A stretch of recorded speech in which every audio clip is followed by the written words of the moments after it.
Speaking of, Nancy Pelosi, that giant sook. Well, as we showed you last week, when she decided to rip up the State of the Union to try to go for some big Twitter moment, what of course she was doing was tearing up a document that had a whole bunch of shout-outs to people who are way more impressive than any politician in the United States. Well, President Trump, the Republican Party, turned around and did exactly what anyone would do, which is to point out the very people who she was piddling on from the great height of the Speaker's chair. She now wants Facebook and Twitter to remove this ad because it is misleading, when it's actually what happened. Roll the tape. We have a very special surprise. I am thrilled to inform you that your husband is back from deployment. He is here with us tonight, and we couldn't keep him waiting any longer.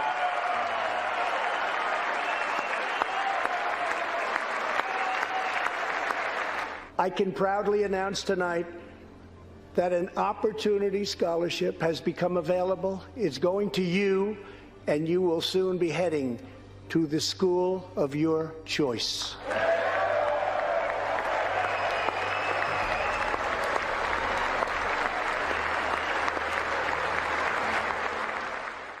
Now, Richo, it's fair to say you and Jenna, not on the Trump train. Richo and I, of course, turned to the altar of the Orange Man for all fonts and wisdom. But look, I think you got that slightly mixed up. Yeah, it's all right. Yeah. It's all right. What did I say? You said Richo instead of Rowan, but we're so similar, Richo and I. It's easy mistake, easy to confuse us. People confuse me in the street the whole time. They come and say, Richo. Yeah. I go, no, I'm Rowan. Oh, yeah. crikey. Well, all right, if I was driving the car, I've just whacked it into the fence, all right? I've just hit it into the dipper, and anyway, we'll survive to go again. Pelosi, look, I get it. She hates Trump. There's half of America that hates Trump. But she was an idiot doing that. Yeah, crazy. You've got to have respect for the office. I've always believed that. With Prime Ministers here, I've always adopted that view. You never, in my view, treat them the way that she has. You've got to have respect for the office. And by doing what she did, you are downgrading the office of President of the United States, which in my view is pretty dumb, and I doubt very much if a majority of Americans think that's a very clever idea. Yeah, exactly. Now, of course, the Democrat primary is happening to work out who's going to lose to Donald Trump in November. You know it's happening, Richo. You know it's happening, Jenna. Anyway, Joe Biden is sinking in the polls fast. Now, he has a strategy, which is, look, I'm not going to win the first couple. I will probably win in Nevada, big union town, and I will definitely win in South Carolina because of the black vote.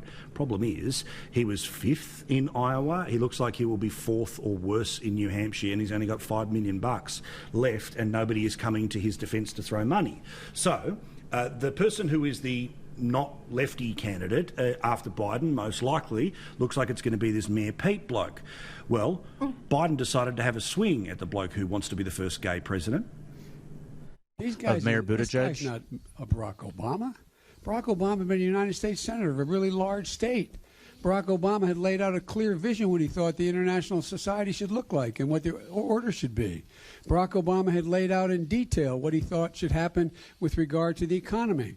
Barack Obama inherited the worst recession in the history of America, short of a depression, knew coming into it, and laid out what he was going to do about it. Now, Jenna, it's late enough for me to say this. Apologies where it's not late enough on the West, right?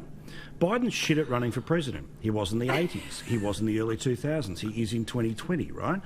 He's always been overpuffed and overpumped up as how much people love him because of the aviators and the cool thing. He's always pretended to sort of be the super working man when, you know, he's old school Washington, right? So surprise, surprise, this is not working for him because there are better options that are out there. Now, look, I think Mayor Pete is basically, you know, a bit of an empty suit. I think he says many of the right things that people want, and I think the Biden people, the Obama people are waiting for Biden to go out because then they're going to go all in for Buttigieg.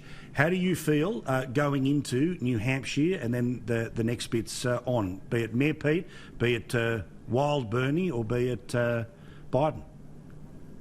I think Biden sounds like me after I've had 3 savvy bees and doesn't make any sense when he's talking about policy or how he's going to fix the economy. He's just focused on the black vote and the fact that he's Team Obama. He can't keep relying on Obama's resume to get him over the line anymore. But I am a little bit terrified that maybe his votes will creep up like he used to do, creep up behind and hug you from behind as we get closer to knee hats and things like that. What a shame he can't. What is it? Some voters, some politicians, they need to meet every voter to win them over. He needs to sniff every voter. If he can sniff every voter in New Hampshire, then maybe he's a chance. Look, how's your feeling about Bernie Sanders? Because clearly, it's about a 60-40 split between sort of the mad lefties and who Rowan and I would call the mad lefties, but the rest of the Democratic Party. James Carville, a bloke who's won plenty of elections, is just out of his tree screaming that they're talking about transgender bathrooms and they're talking about letting criminals vote, and they're sort of going down every little side path that does nothing to win over normal people. No, I mean, I think he's becoming, if I can put it this way, a strange thing to say about a politician, but he's becoming more bizarre, I think, that Bernie Sanders. He's really acting weirdly. And I think that probably comes from desperation. He knows that things have to go a lot better than they are, and he's not gaining momentum. This is Biden, yeah. Biden, not gaining momentum, and I think I reckon that the old Joe would be pretty upset with the way things are at the moment. But also, you've got to know in politics, right? Of course, numbers, endorsements, everything, right? Surely he can ring President Obama and say, look, I'm going to get in, are you going to come with me, can you back me in? As soon as he said no, then you know all of his machine isn't going to be there. So you go, all right, thanks, I've had my fun, I'm out. But he can't do this without the cover of Obama, and Obama has done nothing to help him. Yeah, I mean, and Biden, it's highly unlikely. It's most likely Biden will be gone in the next few weeks.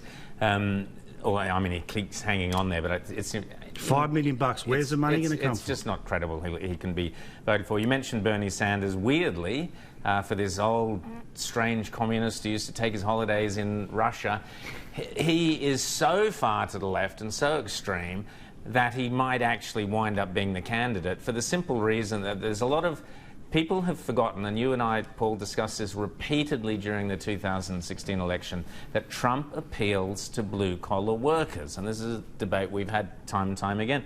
A lot of Trump's constituency is old-fashioned Labour. But they also voted for Obama twice. Yes, there are places that went Obama, but Bernie Sanders does actually understand those people. They think he's extreme, but at least he understands them. The rest of the mob, forget them. The gay mayor, the crazy Elizabeth Warren, they're just a bunch of, they have no chance whatsoever of getting up.